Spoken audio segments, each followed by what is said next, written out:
They say time heals everything, but some melodies stay with us forever. This is the story of Kousei Arimaunts, a piano prodigy, now a boy drowning in silence. Kousei grew up under the strict shadow of his mother, a talented pianist who pushed him to perfection, hoping he'd become the greatest in Japan, and he did until her death. The day she passed, the music stopped. Literally. Kousei couldn't hear the sound of his own piano anymore, not because he lost his hearing, but because he lost his will to play. The stage that once lit him up turned cold and hollow. He spent 2 years in silence, drifting through life with his childhood friends Tsubaki and Watari by his side. Tsubaki, the girl next door, always teased him like an older sister, though deep down her feelings were far more complicated. But then, she appeared. Kaori Miyazono, a free-spirited violinist with golden hair, wild energy, and a smile that could shatter walls. Kousei met her under the pink cherry blossoms, not through fate, but through a lie. She pretended to like Watari, just to get closer to Kousei. Her music was chaos and color nothing like the mechanical perfection Kousei was taught. She played for herself, for the moment, for joy. She was everything he wasn't, and she was exactly what he needed.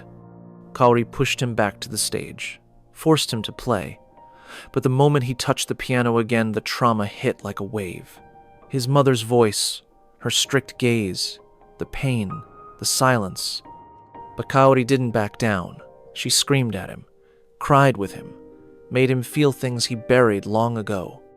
And slowly, Kousei began to hear the music again.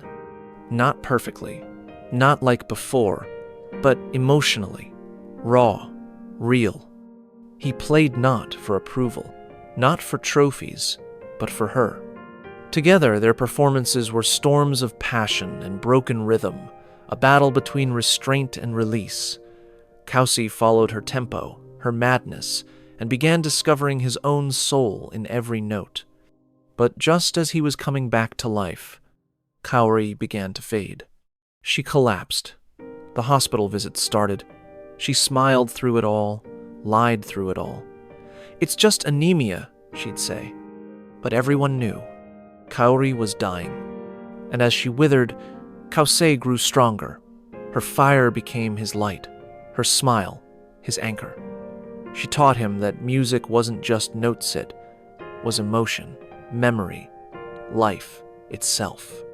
In the final scenes, Kaori undergoes a risky surgery, her last gamble to play with him one more time. She never made it.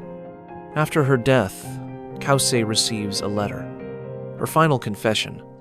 She had loved him from the very beginning, not Watari, him. But she lied just to get close, just to see him play again. Maybe, just maybe, I wanted you to notice me. And suddenly, the title made sense. Your lie in April. That beautiful lie brought him back to life. Your lie in April isn't just about a boy who plays the piano or a girl who loves the violin. It's about something deeper, something we've all felt, but often don't have words for. It's about loss, about love, about the bittersweet beauty of life and the music that keeps playing, even after someone's gone. At the heart of this story is Kousei, a boy who once lived inside music, until tragedy turned every note into a memory of pain. He wasn't just a prodigy, he was a child forced to carry the weight of perfection. His mother, though loving in her own way, broke him down in the name of discipline, and when she died, she took his music with her.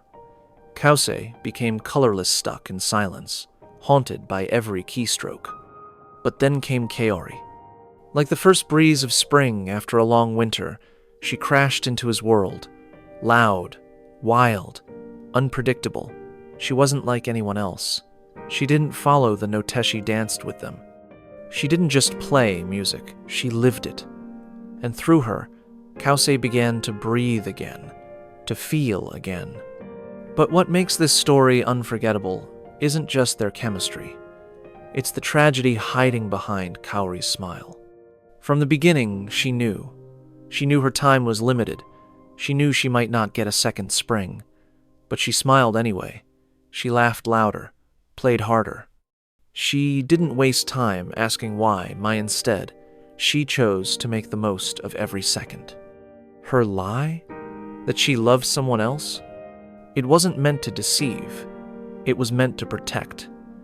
Because Kaori didn't want Kousei's love to turn into another sorrow he couldn't escape. She wanted to lift him up, not weigh him down. And in the end, she did. Kousei's final performance wasn't just a goodbye, it was a transformation. The boy who once couldn't hear his own music played with everything Kaori had given him: her strength, her passion, her light. It was her soul playing through his hands. And as her spirit faded with the last note, she left him not with emptiness, but with purpose. This anime tells us something most stories are afraid to say. Not all love is meant to last forever, but that doesn't make it any less powerful. Some people don't come into your life to stay. They come to change you, to wake you up, to teach you something you couldn't have learned alone. Kaori was never meant to be with Kousei forever, but she was meant to be there when he needed her most. She showed him that it's okay to be vulnerable, that pain isn't a weakness, that expressing what's inside, through music, through love, through tearsis, what makes us human. And Kousei? He grew, he suffered, but he didn't stop. He kept playing, not to please someone, not to be perfect, but because now his music had meaning. That's what Your Lie in April is really about. Life is unpredictable. It throws things at us we can't control: heartbreak, silence. But like music, it's not about how long the song lasts. It's about what it means while it's playing. And sometimes, one brief Suzuki single spring can echo in your soul for the rest of your life. So, when the cherry blossoms fall and the music fades, we don't forget. We carry it with us. The people we loved, the pain we felt, the joy we shared. All of it becomes part of our song. Kaori's lie wasn't really a lie. It was a gift. Her way of saying, live, feel, play your song, even if I can't be there to hear it. And Kousei? He did. He's still playing. And so must we.